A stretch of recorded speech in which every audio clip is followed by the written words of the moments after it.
नाज़रीन, ये अहम ख़बर आहे जेका अवां ताईं शेयर कयूं पिया। उमरकोट खां हिंगलाज माता जे यात्रा लाइ वेंदड़ मुसाफ़िरनि खां रस्ते में लखें रुपयनि जी फुर।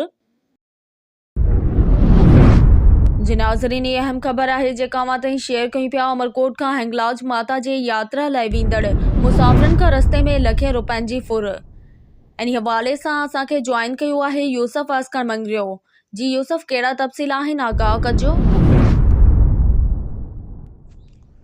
जी बिल्कुल। उमरकोट जे अशोक कुमार, लीलावंती बाई, जेसी बाई, राधा बाई माली ऐं ॿियनि खां नामालूम हथियार जे ज़ोर ते रोक रक़म, सोन, मोबाइल फ़ोन ऐं ॿियो ज़रूरी सामान फुर करे विया। ज़ियारत लाइ हिंगलाज वञी रहिया हुआसीं।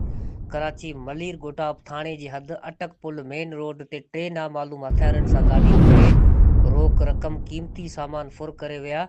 रहवासी यात्रीन IG सिंध ऐं ॿियनि वस वारनि खां मुतालबो कंदे घुर कई त फुर कयल सामान वापसि कराए जवाबदारनि ख़िलाफ़ क़ानूनी कार्रवाई कई वञे। जी ठीकु आहे यूसुफ, तफ़सील ॾियण लाइ महिरबानी।